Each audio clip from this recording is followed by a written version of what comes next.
Leon Carter was the kind of man who could make crime look like business and corruption look like success.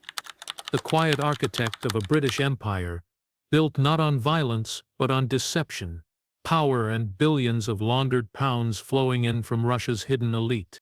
Manchester had always been a city of ambition, a place where money could turn anyone into somebody overnight. In the middle of its busy streets and gleaming high-rises, a group of young men had built an empire that looked legitimate from every angle. Their businesses seemed clean and successful, luxury car dealerships displaying the latest imports, clothing boutiques selling designer brands, and nightclubs packed with celebrities and influencers every weekend. Locals called them the new generation of British success. Reporters praised them as examples of how street smarts and hard work could change a life. But beneath the surface, their empire was a lie, a carefully constructed illusion designed to disguise one of the most sophisticated criminal schemes the country had ever seen. The group's leader, Leon Carter, was a man of charm and calculation. He had the face of a businessman, but the instincts of a criminal strategist.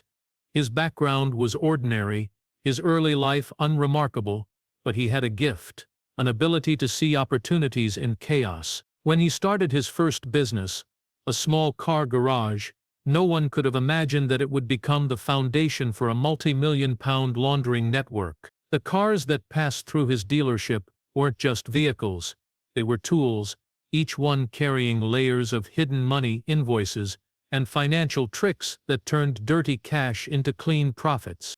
His partners came from all walks of life. One was a nightclub owner who had a talent for making money disappear through endless streams of entertainment expenses. Another ran an import-export firm that traded everything from electronics to artwork, providing perfect cover for financial transfers that no one could trace. Together they created a system that was invisible to the naked eye, a machine that moved money through legal channels so smoothly that even auditors couldn't spot the deception. The gang didn't rely on violence or threats. Their power came from subtlety. They built relationships with bankers, accountants, and real estate agents, offering them small incentives, favors, or silent partnerships. Most of these people didn't even realize they were part of a criminal network. They saw paperwork that looked legitimate, transactions that appeared ordinary, and profits that seemed to come from clever investments. Every detail was planned, every signature timed perfectly. It was business, just not the kind that paid taxes. As the months passed, the signs of their success became impossible to ignore. Expensive cars lined up outside their offices, high-end restaurants welcomed them with private tables, and the press began writing about their rise as self-made millionaires. But behind the laughter, expensive suits, and champagne, a darker truth lingered. The money pouring into their accounts wasn't earned. It was stolen from economies half a continent away. The group had become the UK's hidden doorway for billions of pounds flowing out of Russia, disguised as investments, real estate purchases, and business profit. No one suspected that the smiling men posing for photographs at charity events were secretly helping some of the world's most powerful and dangerous people hide their wealth. The gang's operations blended so perfectly into everyday life that even law enforcement couldn't see what was happening. For years, they operated freely, protected by their charm, money, and carefully built image. Manchester believed in them, the media celebrated them. But the truth was only beginning to surface, and when it did, it would shatter everything they had built. It began quietly, almost unnoticeably, like a faint pulse beneath the surface of normal business. The first transfers came from abroad, small amounts just enough to appear legitimate. A few £1,000s at a time flowed into the gang's companies through routine business channels. The payments came from distant places, Cyprus, Malta, the British Virgin Islands, and even Hong Kong. Each wire transfer was backed by a neat digital trail, fake invoices, fabricated contracts, and shipping receipts that showed a flawless chain of transactions. On paper, it looked like a thriving business importing luxury goods. In reality, not a single item ever arrived. Leon Carter and his team understood the golden rule of laundering money: never draw attention too soon. For months, they kept their operations modest. The car dealership sold vehicles that never existed. The nightclub billed imaginary private events, and the clothing stores declared inflated sales. Every pound of dirty money passing through their accounts was made to look like the product of legitimate success. The system worked so efficiently that even banks applauded their growth, offering business loans and special investment advice to expand their empire. The real genius behind the operation was a man no one ever saw. The accountant known only as Mr. Gray. He didn't live lavishly or attract attention. His office was a small, dimly lit room above an insurance firm in Salford. From there, he controlled the gang's financial ecosystem, using layers of offshore accounts and ghost companies registered under meaningless names. To an outsider, it was nothing more than a web of ordinary businesses. But hidden within that web was a river of illegal money, flowing smoothly across continents and returning polished and pure. As the months passed, the numbers grew bolder. Transfers worth hundreds of thousands began landing in the gang's accounts. Money from Russian-owned energy firms, private investment groups, and construction companies all passed through Mr. Gray's system. These weren't random criminals, they were wealthy businessmen with political ties, desperate to move their fortunes beyond the reach of sanctions and scrutiny.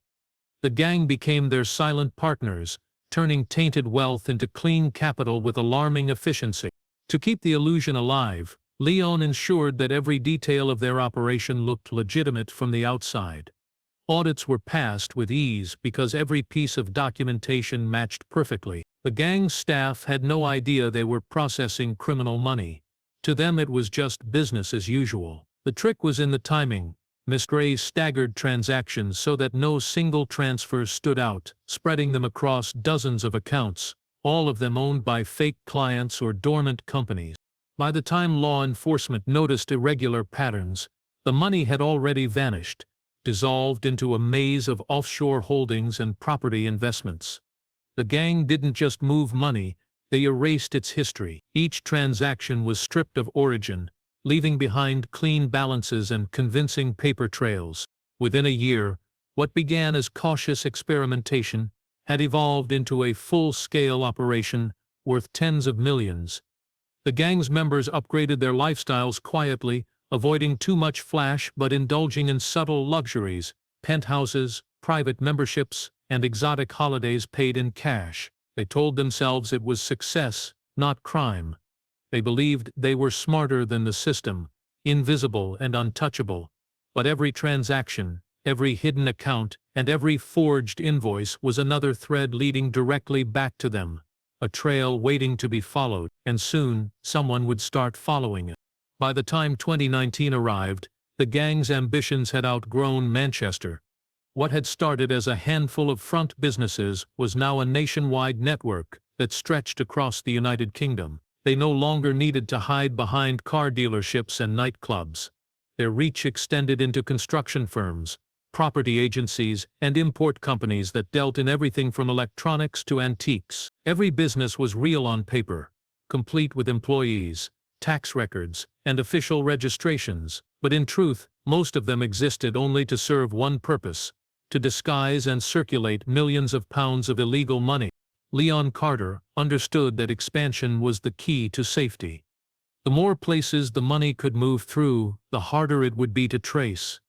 He began buying derelict properties, old warehouses in Glasgow, empty factories in Birmingham, and abandoned office buildings on the outskirts of London. Each one was renovated just enough to look active, with business signs and rented offices that created the illusion of economic growth. These properties became what investigators would later describe as money mirrors, sites where the same funds would pass through multiple layers of transactions, appearing as legitimate revenue at every stop. To strengthen the illusion, Leon's team brought in specialists. Real estate agents handled property deals that looked authentic from start to finish. Accountants filed taxes for businesses that didn't really trade. Lawyers drafted contracts between fake companies to justify million-pound transfers. Every part of the operation had a specific role, and everyone involved was paid well enough to never ask questions. They were careful, precise, and patient. The gang wasn't chasing quick money anymore. They were building a financial empire. Mr. Gray, the shadowy accountant, expanded his digital web. He used encrypted servers to move funds through Europe and into offshore accounts. Money from Russian corporations was disguised as investment capital, and profits from British exports were sent back to the same clients overseas. Fully cleansed of suspicion, the system became so complex that even trained financial investigators would have struggled to separate truth from fiction. To anyone looking from the outside, Leon's companies appeared to be thriving, exporting, importing, investing, and earning at a level few could question. The group's influence began to seep into legitimate industries. They funded small tech startups, sponsored community projects, and quietly acquired stakes in struggling businesses. Every investment gave them another layer of respectability and, more importantly, more routes to move money. The public saw success stories. Law enforcement saw nothing unusual. Despite the careful planning, cracks were beginning to form. The larger the operation grew, the harder it became to control. Some of the gang's associates started getting greedy, using company accounts for personal luxuries. Others made errors in paperwork that didn't match Ms. Gray's strict patterns. But even when mistakes appeared, Leon moved quickly to cover them, often shutting down entire companies overnight and creating new ones within days. By the end of the year, hundreds of millions had flowed through the network. Each transaction washed the money a little cleaner, transforming criminal profits into investments that appeared entirely legal. From the outside, it looked like a wave of prosperity spreading across Britain. New businesses opening, buildings being restored, jobs being created. But beneath that surface of progress was a growing shadow, a hidden economy built on deception. The gang had mastered the art of blending in, but the bigger they became, the harder it would be to stay invisible. Somewhere within the endless numbers and transactions, the first signs of exposure were beginning to take shape. With wealth came recklessness. The men who once prided themselves on subtlety began to crave recognition. Their quiet operation, built on discipline and secrecy, slowly transformed into a public display of extravagance. Expensive cars roared through the streets of Manchester. Private parties filled with models and influencers lit up social media, and luxury brands became a daily uniform. What had once been a carefully controlled image of modest success now turned into an open exhibition of greed. Leon Carter, the mastermind who had built the network on caution, found himself at the center of attention. Magazine articles called him a visionary businessman. Bloggers praised his rise from nothing to millions. But every camera flash, every interview, and every public appearance drew him closer to exposure. The gang's nightclubs became the unofficial playgrounds of the city's elite. VIP sections overflowed with expensive champagne, and security guards stood outside velvet ropes, keeping curious eyes away. Cash flowed through the bars at a staggering rate, blending easily with the laundered money that kept the operation alive. Leon told himself it was all part of the image. Success was power, and power needed to be visible. What he didn't know was that his visibility was slowly attracting attention from the one group he had tried hardest to avoid, the National Crime Agency. Inside the NCA headquarters in London, a small team of financial investigators had begun to piece together suspicious patterns. Multiple businesses registered under similar names, transactions looping through the same accounts, and companies with massive turnovers but no physical products. It was enough to spark interest, and soon an operation was launched under the codename Project Frost. The mission was simple: follow the money. But what they found was anything but simple. The gang's system of fake companies, offshore accounts, and fabricated invoices was one of the most complex the agency had ever seen. As investigators quietly watched from the shadows, the gang unknowingly gave them more clues. Every flashy purchase, every property deal, and every large cash deposit created new data points that analysts could connect. They noticed that Leon's companies often received payments from entities tied to Russian investors. These investors, hidden behind layers of corporate secrecy, were already on the agency's watch list for suspected sanction evasion. The coincidences were too many to ignore. Meanwhile, within the gang, tension began to rise. The pressure of constant success had started to breed arrogance. Some members believed they were untouchable, openly boasting about their wealth. Others grew paranoid, convinced they were being watched. Leon tried to keep control, but his empire was expanding faster than he could manage. Mistakes multiplied, false documents filed too quickly, tax returns that didn't add up, shipments that never existed. The illusion of perfection was beginning to fracture. One evening, an undercover officer attended one of Leon's exclusive parties, blending in with the crowd of wealthy guests. He watched as deals were made in whispers and cash exchanged hands in private corners.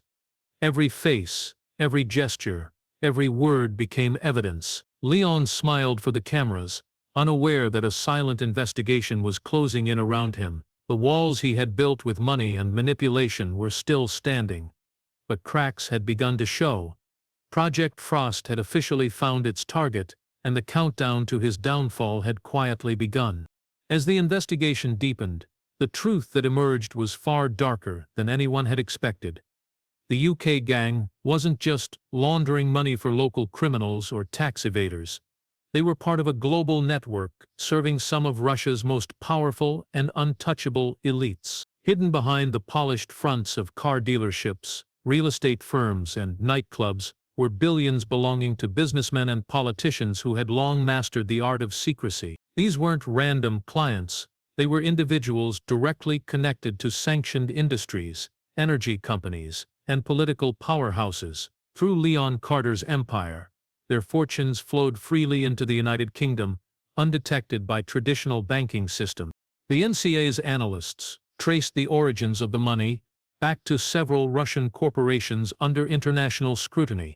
The funds had traveled through offshore banks in Cyprus, Latvia, and the United Arab Emirates, before arriving in the UK disguised as investment income. From there, Leon's network worked its magic, splitting the cash into smaller amounts, running it through shell companies, and recycling it through fake trade deals until it appeared clean. Once purified, the money re-entered the economy as legitimate profit, buying luxury homes, art collections, and private jets. What began as a domestic investigation into suspicious transactions now pointed toward a massive international conspiracy.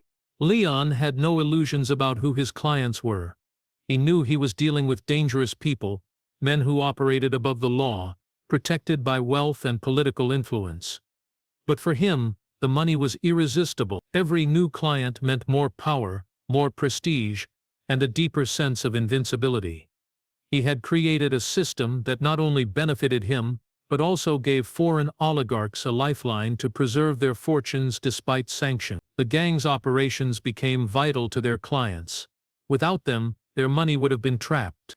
The Russian connection also brought new risks. Payments became larger, instructions more secretive, and deadlines tighter. Sometimes, unmarked packages arrived at Leon's office containing encrypted drives, filled with coded financial data. Miss Gray, the accountant, spent sleepless nights decrypting files, rerouting money through the web of companies, and ensuring the records looked perfect. But the more money that passed through the system, the more visible it became to global monitoring agencies. What had once been invisible was beginning to flicker on financial radars around the world. Meanwhile, Project Frost was gathering speed. Intelligence shared with European and American agencies revealed overlapping financial trails, confirming that Leon's businesses were part of a larger network spanning across borders. Each new discovery exposed another layer of corruption: politicians hiding wealth in property portfolios, energy executives disguising bribe money as investment capital, and offshore trusts shielding billions from scrutiny. Inside the NCA, agents realized they weren't just chasing a gang, they were confronting a machine designed to protect the rich and powerful. Every lead brought new danger. Some witnesses suddenly withdrew cooperation. Certain files disappeared from shared databases. It became clear that someone, somewhere, was trying to keep this story buried. But despite the pressure, the investigation pressed forward. The pieces were coming together, and Leon Carter's empire was finally being seen for what it truly was: not a British success story, but the financial shadow of Russian power. The breakthrough came from an unexpected place. One of the gang's accountants, a quiet and nervous man named Andrew Fields, was stopped at Heathrow Airport while trying to board a flight to Zurich. Hidden inside his luggage were several envelopes filled with undeclared cash, a total of £80,000. It wasn't a fortune compared to what the gang handled daily, but it was enough to trigger suspicion. When questioned, his story fell apart within minutes. The money had no paperwork, no traceable source, and no clear explanation. The officers didn't yet know it, but they had just stumbled upon the first loose thread in Leon Carter's entire network. At first, Andrew tried to stay silent. He claimed the money belonged to clients, that it was part of a business transaction. But when investigators discovered his name connected to multiple offshore entities tied to Leon's companies, the pressure mounted. Facing serious charges and the possibility of years behind bars, Andrew finally broke. Over several long nights, he told investigators everything he knew. His confession was detailed, methodical, and devastating. He explained how the gang moved money between accounts, described the secret ledgers Mr. Gray maintained, and revealed how Russian clients communicated through encrypted emails and coded transactions disguised as trade invoices. What he handed over was far more valuable than his words. A small USB drive containing spreadsheets and digital records of years of laundering. The files listed fake company names, transaction IDs, and offshore accounts spread across Europe, Asia, and the Caribbean. Each document was a map of corruption, showing how billions had been cleaned and moved through Leon's empire. For the National Crime Agency, it was the evidence they had been waiting for. Project Frost suddenly transformed from speculation to proof. But the cooperation came at a price. Within days of his confession, Andrew disappeared. He was released under a protection order, while arrangements were made for witness relocation, but before he could be moved, he vanished without a trace. His car was found abandoned near the docks in Tilbury, doors unlocked, keys still in the ignition. The CCTV cameras that should have captured his movements went dark for several hours that night. No body was ever found. The message was clear: someone powerful was watching. Inside the NCA, panic and determination grew side by side. Andrew's disappearance confirmed that the gang's operation was deeper and more dangerous than anyone had realized. If they could silence a witness under government protection, it meant their influence reached beyond the criminal world. Investigators doubled their security and accelerated the case. They encrypted every file, limited access to the investigation, and worked in secret to prepare a coordinated strike. Meanwhile, Leon Carter continued his life as if nothing had changed. He was seen at charity events, business meetings, and exclusive parties, smiling for cameras, unaware that his network had already begun to crumble from the inside. The information Andrew had provided was now in the hands of people who wouldn't stop. Every name, every account, and every hidden transfer was being traced. The walls around Leon's empire were closing in, and for the first time he had no idea how close they really were.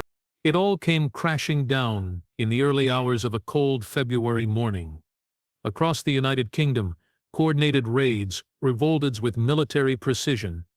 Over 200 officers moved simultaneously, striking properties in Manchester, London, Birmingham, and Glasgow. The operation had been planned for months under strict secrecy, and its name, Project Frost, was now being executed in full force. Armed police smashed through reinforced doors, seized computers, and arrested staff who had no idea what was happening. The network that had operated in silence for years was suddenly surrounded by flashing lights and shouting officers. At Leon Carter's mansion on the outskirts of Manchester, the calm of the morning was shattered by the sound of helicopters circling overhead. He woke to the noise of heavy boots pounding against his door.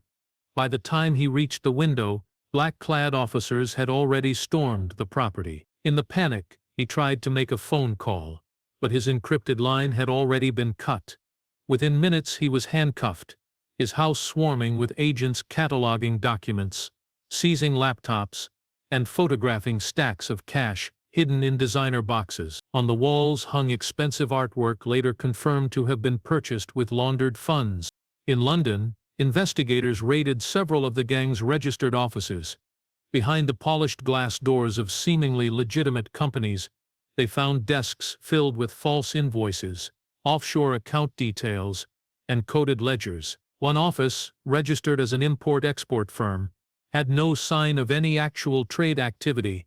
Instead, it contained multiple computers linked to encrypted international servers, the digital core of Mr. Gray's laundering system. The accountant himself was arrested in his modest office, sitting calmly as officers entered. He offered no resistance, only whispering that they would never find all of it. The evidence collected was overwhelming.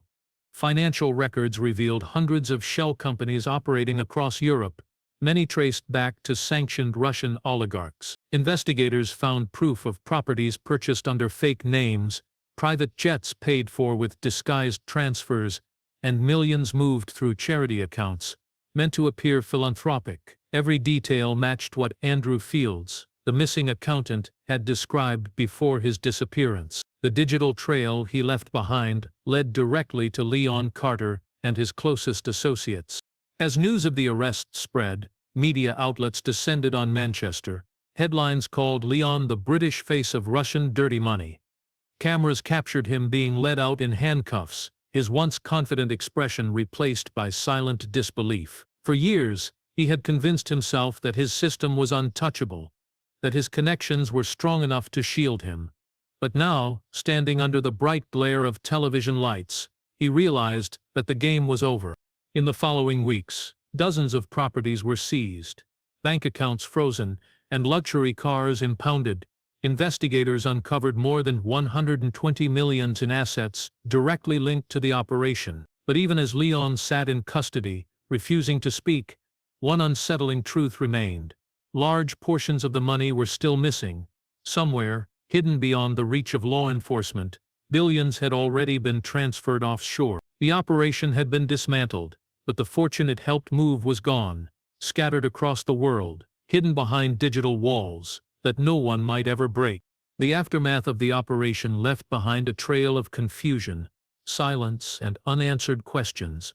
For the public, it seemed like justice had been served. The newspapers printed stories of a major victory against financial crime. The evening news showed images of seized assets, and headlines praised the National Crime Agency for exposing one of the most complex laundering networks in British history. But behind the official statements and political celebrations, investigators knew the story was far from over.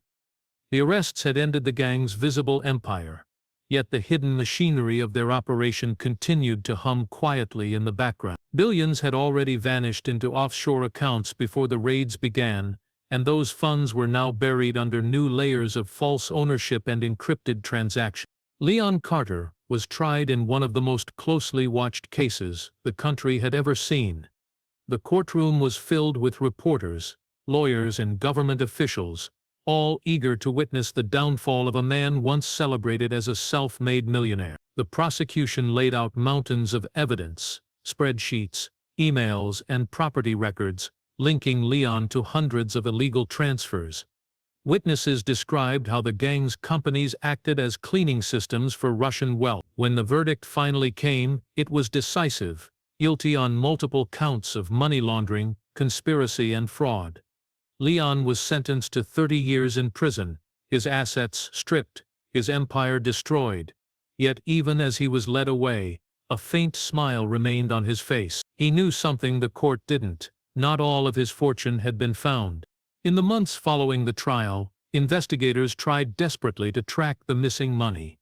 They worked with international agencies, tracing fragments of transactions that led to shell corporations in the Caribbean, Dubai, and Singapore. Every lead ended the same way: dead accounts, deleted records, and vanished intermediaries. Whoever managed the remaining funds was careful, disciplined, and always one step ahead. Some believed Miss Gray had hidden a final reserve, encrypted within digital wallets scattered across multiple jurisdictions. Others whispered that certain officials had quietly taken their share to keep the truth buried. Nothing could be proven, but the gaps in the evidence were too perfect to be accidental. Meanwhile, those who had once partnered with Leon quietly disappeared into new lives. Some fled abroad under new identities, while others re-emerged as consultants, investors, or entrepreneurs in different industries. The network had dissolved, but its influence lingered. Experts warned that new operations were already replacing the old ones, learning from Leon's mistakes and evolving beyond detection. The money never truly stopped moving, it merely changed hands.